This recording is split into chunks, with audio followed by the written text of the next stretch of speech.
Hello, beautiful people. Welcome to episode 19 of the Live Life Goldyn Show. This show is all about detachment, and we're going to take a couple of different explanations of detachment. So, we're going to take the detachment of relationships, we're going to take the detachment of your mind, and then finally, I'm going to talk about the detachment of outcomes.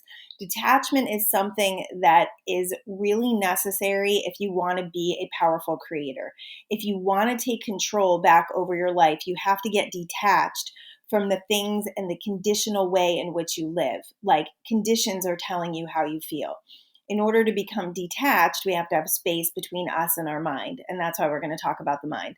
I want to talk about relationships first because this has been coming up for a lot of people that I talk to and also myself, looking at the attachments that I have in relationships, especially if you're a parent or if you're in a marriage or a significant relationship. It's really easy for us to get attached to people. And basically, what happens when we're really close to somebody, our biological family or husband, children, we get energetically intertwined. And when we get energetically intertwined, when our fields get so entwined that we end up a lot of times taking our own well-being and putting it to the side for this other person. The other reason why this happens too is because we've got wounds. We have things that need to be healed. So we will often look to other people and look for their love and their acceptance to feel better about ourselves. And that is always going to take you down a road of lack because you're looking for love from a place of lack. That person cannot possibly fill you up enough. And I know that from experience in my own relationship with my own husband about the ways in which I have come to our relationship in lack. And it has not been a great thing as far as it unfolding in a way that came to, extreme joy. Now it does because we're in a position now where we've done a lot of the healing work. We've, done a lot of the communicating, and I have healed myself. I am whole and healed, and I don't look to him to fill me up. And what's interesting about that now is he's always up leveling the way that he loves me. And I do the same thing for him, where it's like we're always looking to the other person's joy. We're always looking to make life easier for one another. This is not putting our own well-being at risk. This is because we're coming from a place of such whole love that we're able to do that for one another. And it actually feels really good. It actually is a very strong part of our relationship in being able to surprise and delight one another and to do it from a place not of lack, but of total and whole love. So when you're in relationships, I'll just touch on the parenting thing a little bit because that is something that many of us deal with. And especially, if you have little kids, it's a lot. There's a lot of give. There's a lot of take from them, a lot of give from us. And there's no real huge exchange in the relationship other than the love that we feel from them. If you have a challenging child, if you have a very strong spirited child, you may not even feel that type of exchange where they're giving any sort of love back because there's a belief and an energetic exchange that they're always taking. And part of that is because you're always giving. And part of that is because you are looking to, keep the peace, I guess you'd say. So if you do have a strong spirited child, or you do have a child that you feel like has been taking and taking and taking from you, and you feel very resentful and empty, I'm going to ask you to go within and to start healing those wounds that you have inside that are causing you to give beyond the capacity of your own well-being. And, when we have kids, it's really easy to get into these imbalances in that relationship because, we become overly concerned. We don't trust their inner guidance. We don't even really, many of us don't even know that our kids have inner guidance. We think that we are their inner guidance. We think that we're the ones that know better. We've lived on this earth longer. And the truth is, these are little souls. These are souls that have had other lifetimes. These are souls that came into this life wanting certain experiences, wanting the expansion and growth. And if we can get really good at helping them to listen to their heart, if we can get really good at allowing them to have an emotional field and not punishing them for that emotional field, if we can get really good at opening the communication between us and them. I've done a lot of coaching with parents, mostly moms. And the interesting thing, there was this one woman that I was coaching, and she had a 10-year-old daughter, and the daughter was definitely like a strong spirited child. And I have a strong spirited child myself, so I understand where she was coming from. And that's part of my path, is to offer that light back to someone else. I value that very much. Whatever you're going through, you will often be used after it to help someone else through it. That's why I think we're in these co-creative relationships, is to offer that back to someone else. And also why I feel very passionate about this podcast and sharing what I know. So her 10-year-old daughter was extremely challenging. She had a really hard time with her, getting her to do anything, getting her to cooperate, because that's what we all want, right? Is our kids to cooperate, listen to us, and do what we tell them to do. And I asked her, I said, have you ever asked her how she feels? And she was kind of taken aback, like, what do you mean ask her how she feels? Like, what does that have to do with any of this? I just want her to behave. And, and I said, one of the things that I've done with my kids over the years is to ask them, like, how do they feel? And how can we work on this together? If we're having struggles, if they're not cleaning their rooms, like back in the day when I was trying to control my whole house, I would sit them down and say, how can we work on this? I remember one time when my youngest was little and we were having a really hard time getting to the bus. We were having a really hard time being on time. And, then she would miss the bus and it would inconvenience me. And it was just a big issue. And it was stressful. And I didn't want to start my day out with this stress every day. So we talked about it, and we talked about what would help her, and that my energy of angst and, push, like trying to push her out the door all the time, was not helpful. So if you can open up the communication with your child and start asking them how they feel and start helping them to tap in to how they feel, have them take a deep breath. It's not good if you're in the heat of a moment. We always say that's not a teaching moment. But if you can do it in a moment where you're both very settled and you're very calm and you can address something in that way, like in solution mode, right? Because the problem and the solution are different energies. You have to come away from the problem and say, how can we solve this? I'm interested in solving this. I'm interested in us coming back together and being co-partners, to create a better relationship, to create more peace in our home. So if you tell them what you want, right? Like my goal is to have a peaceful home. My goal is to have a clean home. My goal is for us to get along and for me not to be nagging and harping on you all the time. Many of us need to let some of that go, for sure, because it's just no fun. It's not, you're not creating good people when you do this. You're actually creating people, you're creating resentments, and you're really putting a damper on the relationship and the joy that you could be experiencing together if you weren't always like down their throat trying to get them to do something. Also, if you weren't always pointing out what they're doing wrong, because that's easy to do too. So that's a little parenting thing. When it comes to attachments and parenting, it is probably the most challenging thing that I have ever experienced in my life, is detaching from my girls. Like when they are struggling, when they are going through stuff, I want to fix it. And my husband is the same way. The problem with that, and the problem that I've seen in my own family, is that you're disempowering people when you do that. You're actually disempowering your kids when you are trying to fix their problems, because what they are going through is a very necessary part of their expansion and growth. And when we don't value that, when we don't allow the process to happen and for them to learn from their mistakes and learn from their own negative emotions and learn that, there is a process in life that they need to go through, then we're disempowering them, and we're actually not preparing them for the world stage. We're not preparing them for what they may experience. That's why a lot of times kids will go crazy when they hit college, because their parents have been protecting them and keeping them in this little bubble for so long. And then they just go nuts. They go ballistic when they leave the house.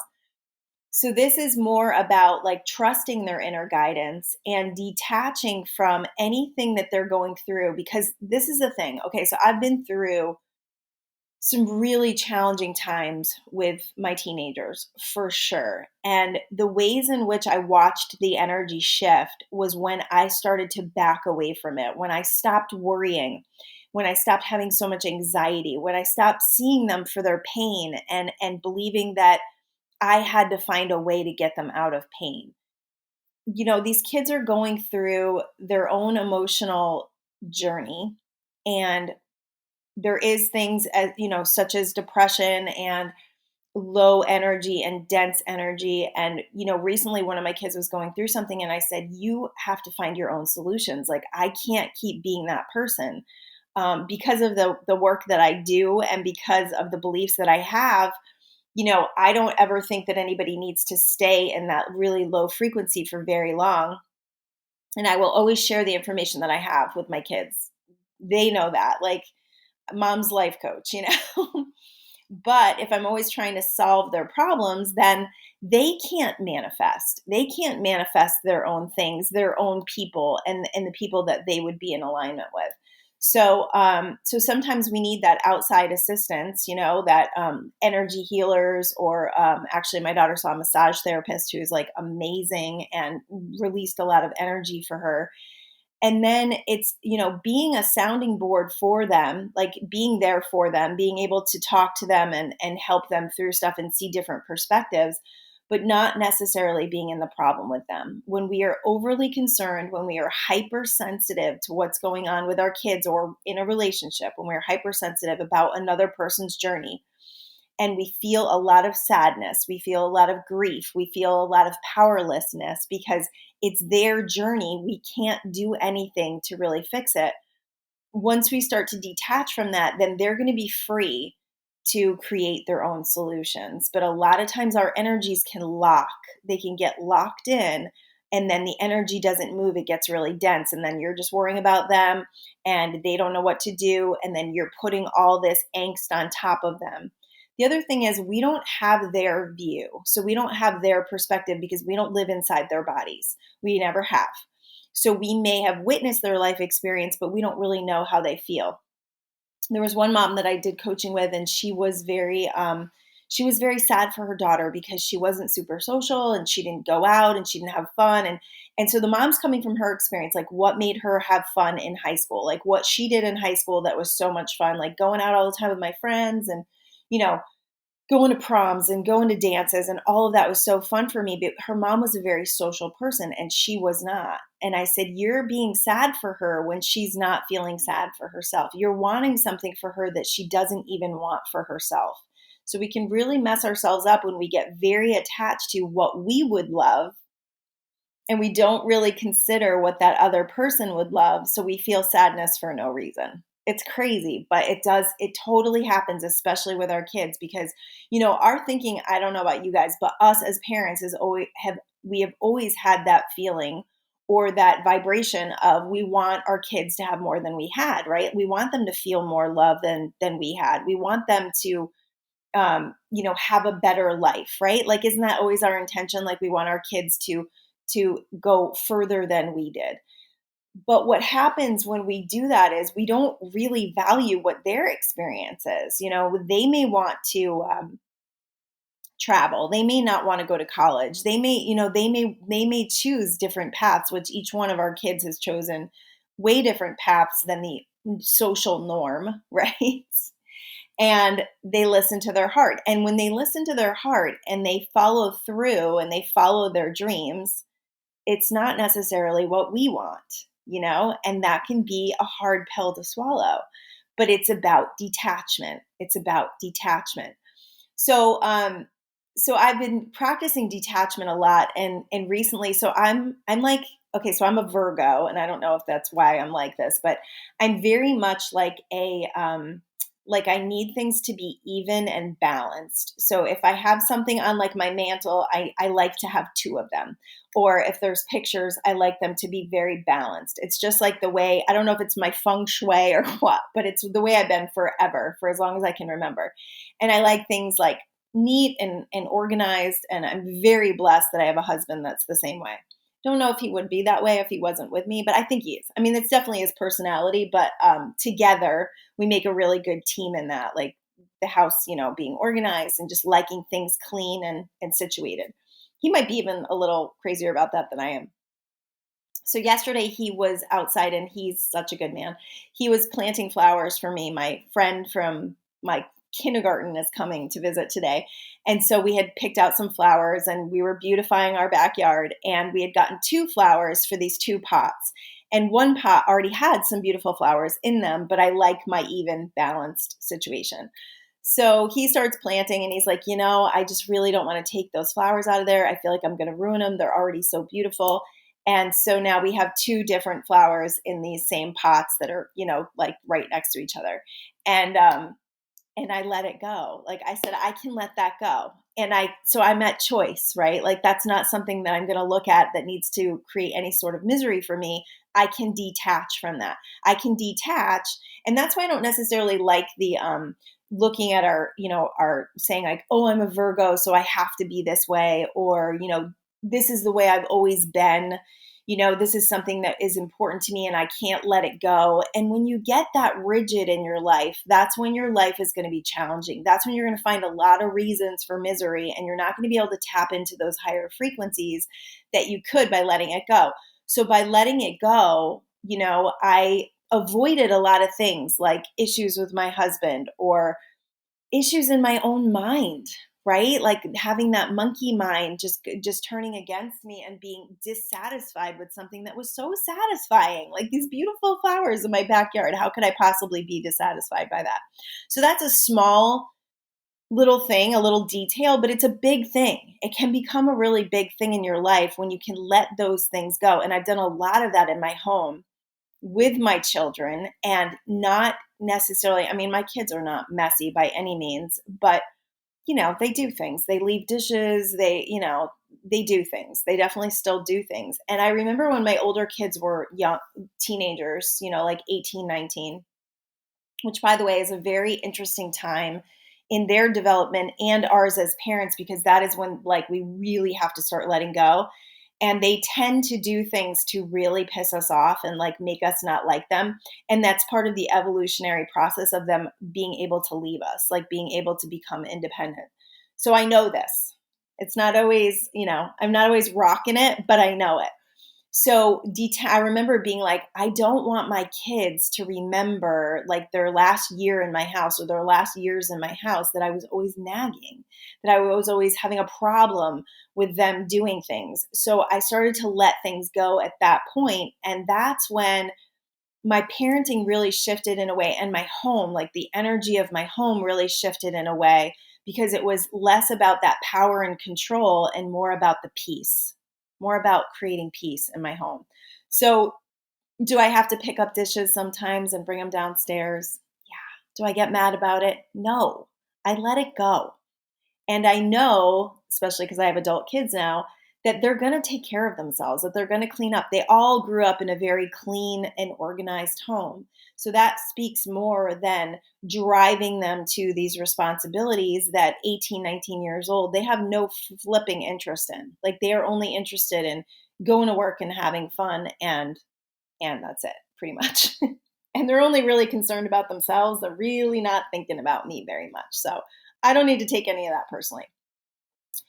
So energetic entanglements are something that we really, to know if you're energetically entangled, that was a tough word.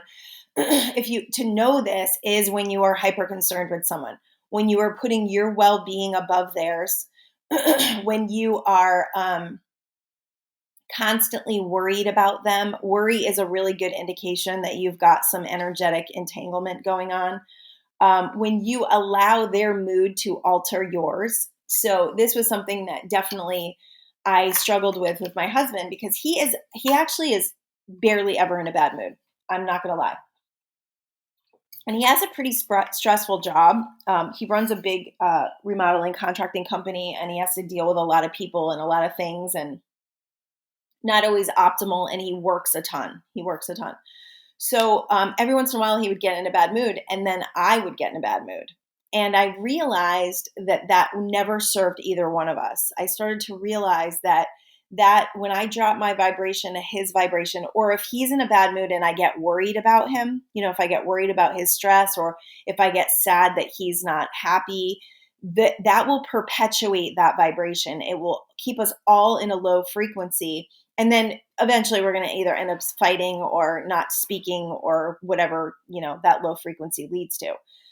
So I recognize that his mood is his mood, and my kids too, like their mood is their mood. And good Lord, we have girls. So there's a time of the month that everybody's in a mood, including myself. So it's okay to let people have their emotional field. It's okay to let people have their bad mood, but to attach to that bad mood, right? To grab onto that bad mood and allow that mood to bring you into a bad mood is a disservice to everyone involved, especially yourself. And if you are that triggered to a bad mood that easily, then you've got to do some work within, because that means that you've got some stuff going on within. That means that you're not above your mind. You're not able to have that choice of the mind, and you're just reacting all the time. And if you're in that reactive state, then the underlying vibration is not one of peace. It's not one of calm. It's not one of being able to be at choice to what you're going to bring to the situation. It's not very valuable.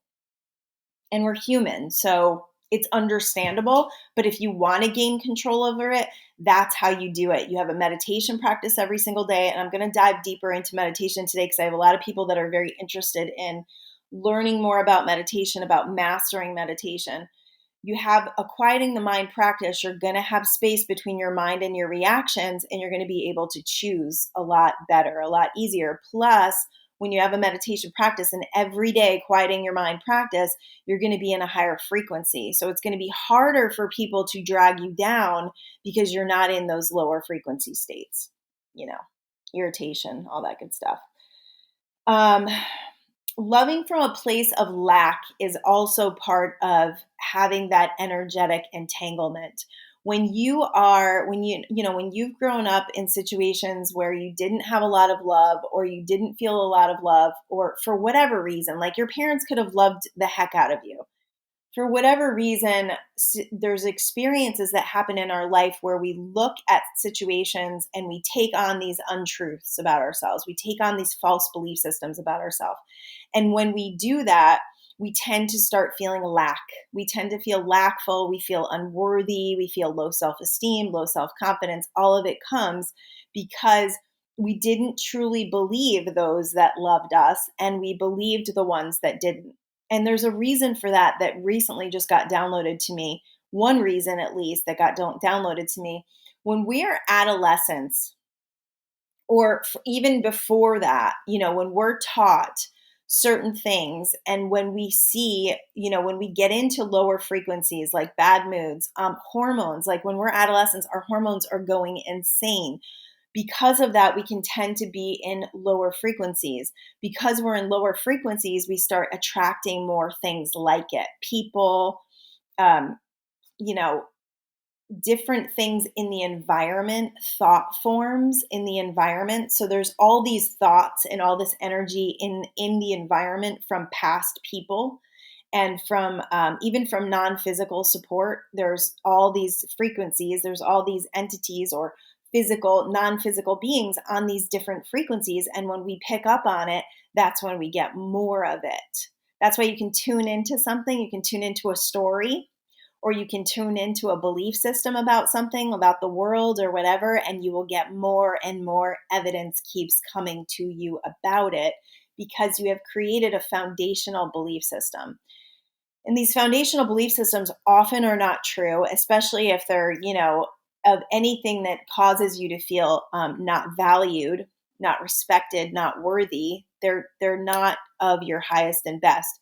However, I do think there's a lot of advantage to us going through situations like that and coming above it and awakening to this power, because we can't truly know how powerful we are until we feel that level of powerlessness. And when we come back into our power, when we come back into our full worthiness, that's when we're really going to be able to shine our light. That's when we're really going to be able to step into our truth, to step into our gifts, and really to allow assistance to others that are just coming up that path. Imbalances. So in the scope of parenting, this is super challenging when we're in balance, when there's too much giving and there's not enough receiving. But I want you to look at all of your relationships. I want to speak to all relationships here, Because if you are a people pleaser, yeah, used to be. If you are if you are feeling a lot of lack about yourself, if you don't have that connection to self love that you will get in a meditation practice, if you don't have that, then you're going to be giving this love from lack, and you are constantly going to be trying to please people, and you're constantly going to be looking for love, as they say, in all the wrong places. You're going to be looking for other people to fill you up. You're going to have a very conditional existence of love for yourself, because you're going to be looking at it from other people's perspectives, and they don't see the real you always. I do. I see the real you. I see you. But not everybody can see that light and that love within you, especially if you've dimmed it for a long time, especially if you haven't really stepped into those gifts and talents and real self-respect and real self-worthiness. Then you're going to be giving from that place, and you're going to become very imbalanced. If I feel like a relationship is imbalanced, I will pull back. I will create boundaries. And I do this even with my kids, where I start to create boundaries because, I don't want to live in resentment. I did that for a long time with family members, with my own family, and I don't want to give from that place anymore. If you give to the place of being empty, that's why you're feeling resentful. That's why you're feeling angry. That's why you're feeling like nobody ever does anything for me. I remember many holidays where I felt like nobody ever helps me, right? Like that was my belief system. I'm doing this all on my own. I would get so anxious. I would ruin the pre-holiday, right? Like right before the holiday, when all the family's coming over, I'm like at everybody's, I'm like, we're at each other's throats. I'm yelling at everybody, and it's just terrible. And a lot of it was because I was worried about judgment of family coming over. So ridiculous. Wanting everything to be perfect, right? And as I let that go, and even now, like when we have parties and stuff, I definitely can slip. I can feel that. Because that's my old identity. It's still there. It's still a piece of me. It's still a part of me. But I don't allow myself to get into that craziness of like worrying so much about what other people are going to think. I know we're all human. I know we're all human. I know we all live in our houses, I know we all sit on our couches, um, so when it comes to that, just look at your relationships and ask yourself, like, where am I at in this? Like, is there an imbalance? Am I giving too much? If I see that, there's oftentimes where relationships have to end for me, for sure. Especially if it's happened like 5 or 6 times where I feel like I'm just giving and giving and giving. And that receiving end is very, I was a people pleaser for sure. My whole life, people pleaser. I'll do whatever I need to do for everybody else. And because of that, now I'm not, because I awakened to that sense of power and self-love and knowing who I am, that I will often say no to my friends. Often will say no. No, that doesn't work for me. In fact, lately, so living your life unapologetically is our new saying, my husband and I won't even explain. Like, I don't even have excuses anymore. I don't need an excuse. I don't owe anybody anything. I've lived my life very much in a giving way. So I don't feel like I've got lack where I've got to give a bunch to feel a bunch of love. And because of that, like even the holiday thing, like they're so helpful now. They're so helpful now because I know I'm worth it. I know I'm worth it. So, so shifting that, is definitely boundaries in your relationships, taking back your power in relationships and stepping into that self-love, which only really comes from getting quiet within, going within, seeing what needs to be healed, and taking that time every single day. If you commit to a really deep meditation practice, you are going to see huge benefits. You absolutely are. And the other part of that too, now I'm doing group coaching. My group coaching is going so phenomenal. I'm going to be opening another group really soon. So I will let you all know. Phenomenal results. Like we're getting incredible results, and I'll have testimonials for you guys to see what people are experiencing. But we're doing a lot of writing prompts, and people are losing their minds a little bit on these writing prompts. And the thing about the writing prompt is these are the questions that are channeling, they're getting downloaded through me that these people need to answer to get to a deeper level of their healing. And it's working. It's working. It's so fantastic to watch. But we have to get honest about where we are and what we're dragging, like the past that we're dragging, the perspectives of the past that we're dragging. Once we get honest about those things, then we can transform them. We can shift that energy by no longer believing it. Like once you write it down on paper, it kind of looks like bullshit. You're kind of like, do I really believe that? Do I have to believe that? Do I want to believe that? And then you can actually intend for something new because you've gotten it out of your system. You've gotten clarity about it. You know why you think that way. And then you're able to create something new. It's a pretty fascinating process.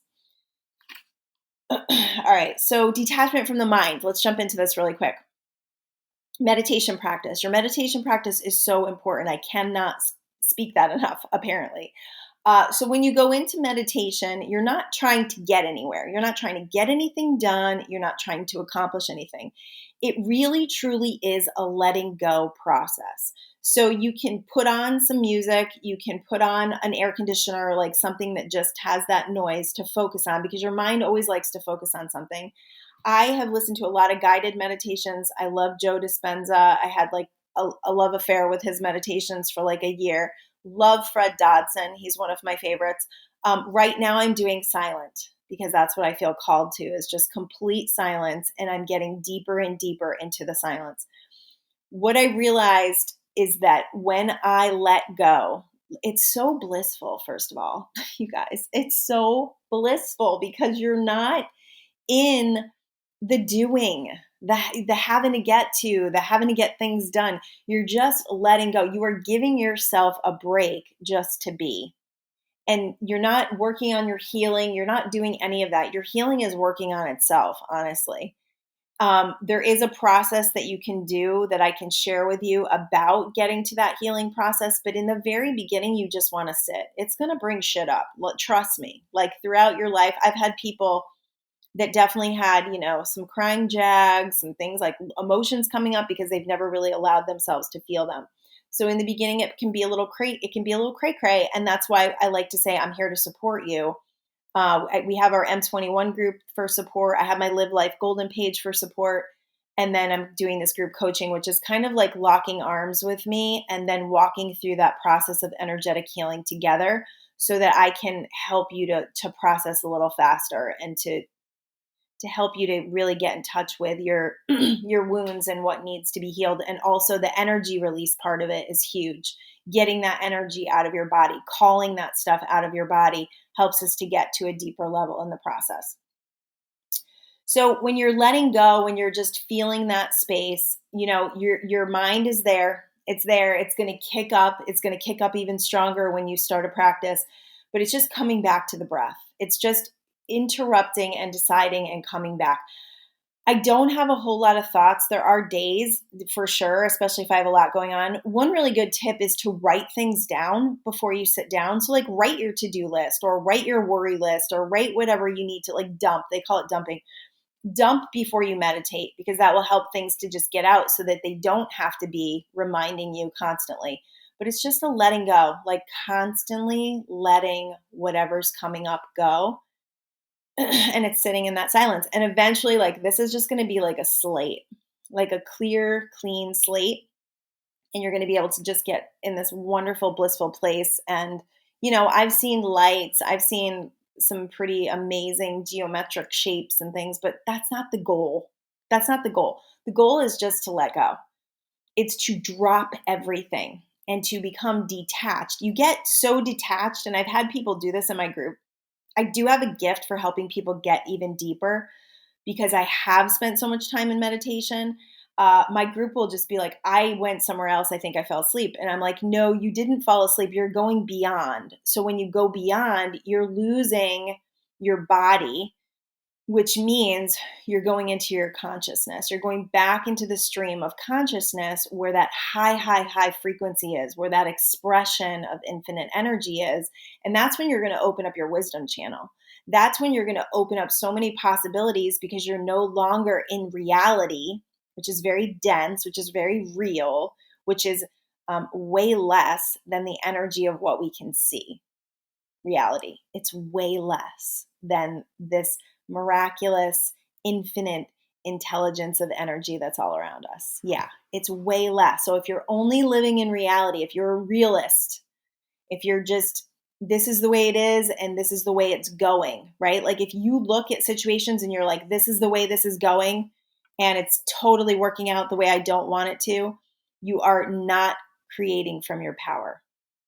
In order to take your power back, you've got to get quiet and you've got to decide what you want to happen. And even if it looks like things are not going to go your way, and especially when it looks like things aren't going to go your way, that's when they do. That's when energy and your energetic alignment with what you want starts to break down and become physical. There's time that needs to happen. So getting detached from the mind is the best way that you can become at choice, to get off this monkey mind, this constant, this constant commentary, very often self-critical, very often dissatisfied, always looking for issues to work on. That's what the mind's job is. The mind is there to keep you safe and to keep you the same. So it's going to keep you, it's going to talk you out of things, it's going to talk you out of what your heart calls you to.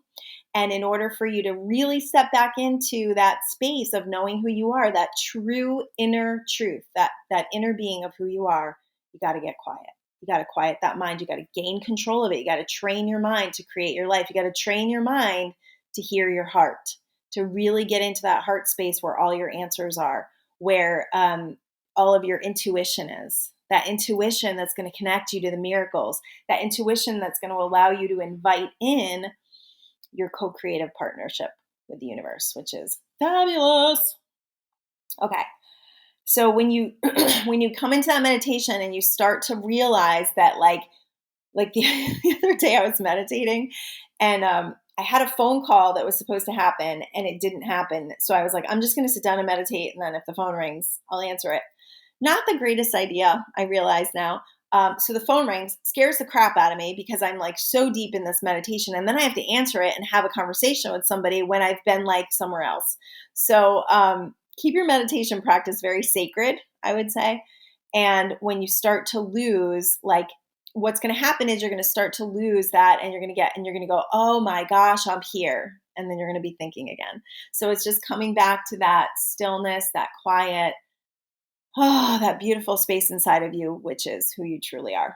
So getting detached from outcomes is when you decide what you want, first of all. So something happens, it creates a desire within you. Oftentimes it's something that happens that you do not want.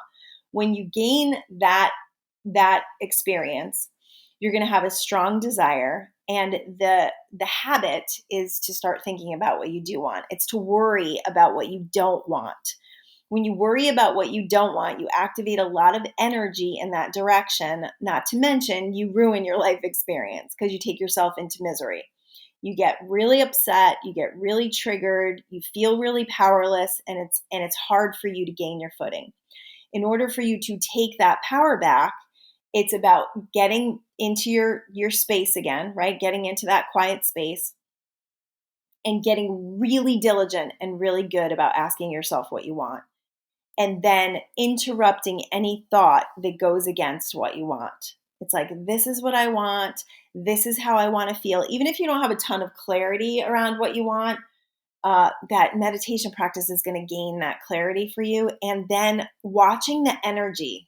I love watching energy. It's like my favorite thing to do right now because I don't really have to figure anything out. I can watch what happens to let me know what's my path of least resistance. Where is my co-creative partnership with the universe? Because when you are so involved in the outcome and you are so desperate and working so hard for a certain outcome, you are not inviting in non-physical support. You are not inviting in your co-creative partnership with the universe.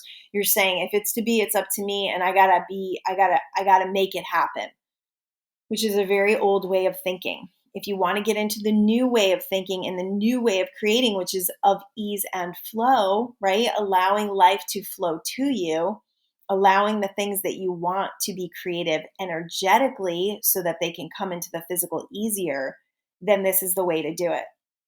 Let go of the house. And this doesn't mean that you sit and wait, because remember, the energy of waiting slows things down. You can act.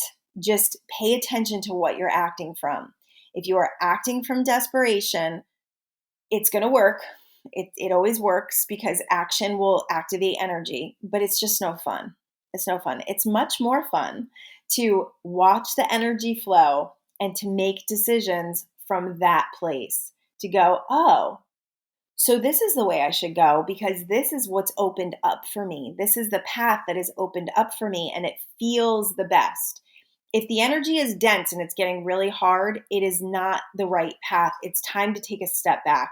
And I know we're in a very fast-paced society where it's hard, it can be hard to do that, it can be challenging to do that. But the real gift in our emotional field is the answers that our emotions give us. So if you're holding on to something and you let it go and you feel a bunch of relief, then you are meant to let that thing go. If you're holding on and it feels really good to keep going with something, then that's your answer. Your emotional field is your guidance to the direction of where you're going to go next, of what you want to do next. Like, how do I feel? We got to get in touch with this because the feelings, the emotions are being driven by what we want if we're in that whole healed place. If we're going into our heart and we're asking. If our emotions are all out of whack and we have no control over them, it's going to be a lot harder to create positively and a lot easier to create from a triggered state that creates more of what you do not want. And this is why you have cycles in your life. Not needing things to be different. I know I talked about this on another show, and I love this. When you are in the present moment, truly, and you don't need anything to be different. It's like, I'm here now, and it's a beautiful place to be. And because I'm here now, there must be gifts. There must be opportunities for me to either exercise my power, to expand my joy, to heal a trigger, right? Like if you're in a situation with somebody and it doesn't feel so great, you're being called higher. You're being called to heal something. You're being called to a new expansion and growth in your soul. You know, if we could just get out of the doom and the gloom. You know, when our life experience starts going a certain way and it doesn't feel great to us, if we could just let that go, if we could let go of this idea that we should be somewhere else, that we should have done something else with our lives. You know, these are all shoulds, right? Like we're shoulding on ourselves when we do this, or that things should be different. We should have been able to do this. We should have been able to go there. My parents shouldn't have died at such an early age. If we could just let go of all that and look at the perfection of this moment right here, of all that calls through us, that has brought us to this moment right here, right now, we would have such a better life. We would have a life that unfolds beautifully. We would have a life that feels good to us. We could let go of that monkey mind that's always trying to bring us to a dissatisfied state. We could find more joy in the moment. I mean, who doesn't want to do that? We could activate a higher frequency. We could be in more love, more appreciation. So releasing your focus on what is and what was is your creation power. So if you can release what was, this is something that we do a lot where we live in past experience. Well, this person did this and this is what I think about them. And I will forever think this about them because this is what they have showed me. Okay, here we go. This is deep. They have showed you that because you have tuned into that frequency with them. And you can tune into another frequency with them anytime you're ready to let that shit go. Anytime you're ready to let go. And you've got a lot of momentum. I get it. It's been years with this person that I do not like, that I don't appreciate, that I think is crazy. Okay? Once you start to let that go and decide what you want to see from them, you start doing the healing work inside yourself. You start tuning your frequency to what you want to see from them, which is whatever the feeling is around the relationship that you want. That's what you want to focus on. I want to feel peace. I want to feel powerful. I want to feel like I'm creating this situation. I want to see this situation shift so I can know what a powerful creator I am. Oh, that's so powerful. It doesn't matter what I've experienced with this person. It doesn't matter what I've experienced with this place. I can come from a new, whole, and healed place. I can bring my whole self to this situation and I can shift it accordingly, according to how I feel about myself and according to what I believe about my life story always working out for me. Those are huge shifts you can make, and they're very, very deep. The other part of detachment is deciding what you want and then letting it go and then letting the energy tell you where to go next. So this can be a back and forth game, especially if you have something that's really big. Like I'll use my story of moving to California. So many times I took that back. Like so many times I was like, okay, I'm giving it. I'm co-creating this with the universe. I believe it's going to work out in the perfect timing. And then I'm trying to figure out how to make it happen. Like the next minute, right? It's a game. It's a game of pulling yourself back, continually pulling yourself back, deciding what you want, and saying, I trust. I trust. And it's not always easy to trust before you've seen evidence. So use those little miracles that are happening. If you're seeing license plates from where you want to live, if there's little tiny synchronicities and miracles that are happening, take those. Take them as gold. Take them as your evidence that things are progressing. Anytime you feel a little shift in energy, and if you're not good at energy reading, I'm going to really call you to this plate, because energy reading is the coolest thing, and I am not the only one that can do this. This is about being awake and aware to what's happening right here, right now, and how it feels for me. Does it feel like ease? Does it feel like flow? Does it feel like something just shifted? Did something just open up? Did a pathway just open up? Did a person just come into my experience that makes me feel like everything is going to get easier? Did I get something else from somebody? Did I get a different behavior? Did I get a different word? Am I thinking differently? Oh my goodness. If you are thinking about things differently, if you've created a new perspective about something that happened in the past, something that happened now, if you're getting different perspective, that means you've shifted the energy. That means you've created an opening to your wisdom channel that's going to create what you want. And that's fantastic. So you can always write things down. Writing is the strongest form of focus. Writing also, like I'm finding out in my group, is a huge piece of releasing. Huge. If you're going to write a bunch of negativity down and just kind of dump and let all of your feelings out, burn it, burn it afterwards, like get that energy out of your field for sure. Don't read it over and over again. That's not helpful. Please don't do that. You're better off just burning it, burning up the energy, releasing it, letting it go. Yeah, it's good to do that. So allowing that energy to come through is a part of releasing it, and also gains a huge amount of clarity. So any situation you are is leading you to more. It is leading you to your clarity. It is leading you to better focus. It is calling you. It's calling you higher. It's calling you to higher opportunities. So when it comes to energy, it's such a cool thing. I think once you get into like a meditation practice, you're going to get better at being a feeler and not a thinker. So when we come into life, we're taught to think. We go to school, we got to think all day. We're not supposed to talk. We're not supposed to have fun. We're just supposed to think. When we lose that connection with our truth and like who we really are and our passions and how we create and that, that beautiful truth that lives inside of us, it takes a little time to get back to it. And the pathway back to it is our feelings. It's our emotions. It's getting in touch with those again. It's letting ourselves feel. It's no longer using outside substances or outside people to fill us up. It's allowing ourselves to feel and to heal. And you always have to feel to heal. You do. So I'm here. I'm excited. This has been a great show. I love what's coming through. I love that I have people who are messaging me. And I would invite you to do that, because so we're in a co-creative partnership, all of us. We're in this co-creative world together. We are learning and growing and expanding. And I'm just a channel. Like I'm just using myself. I'm opening myself up to wisdom.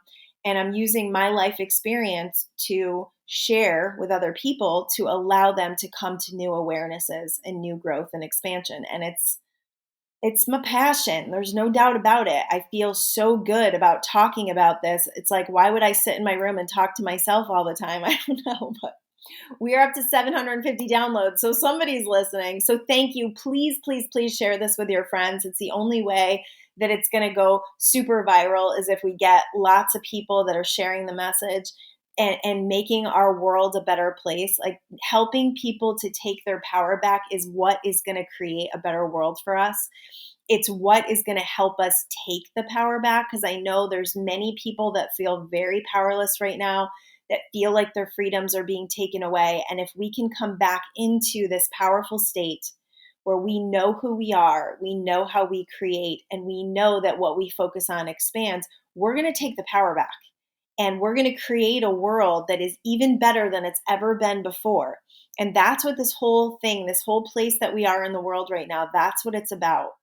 It's about feeling so much of what has been underlying, that underlying vibration in our world that everybody's been distracting themselves against. We have so many wonderful distractions now that we haven't really truly paid attention to what's going on. And now we've got like a full view. And because of that, we can make decisions based on what's working, what's going to work for us, what we want to work for us. We can get really clear. We can get a strong form of focus, and we can decide it energetically and therefore create it physically. But we've got to get more people. We got to get more people involved. We've got to get more people to wake up.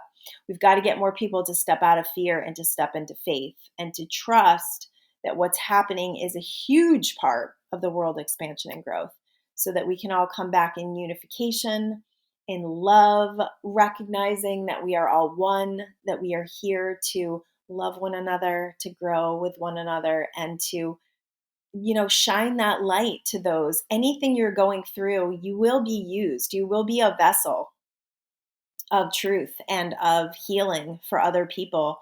And that's why a lot of what you're going through is very valuable. It's extremely valuable on the world scale, on the collective consciousness. So thank you. I love you guys. I'm super excited about all that's coming, all that I have going on, and all that we get to do together. Peace.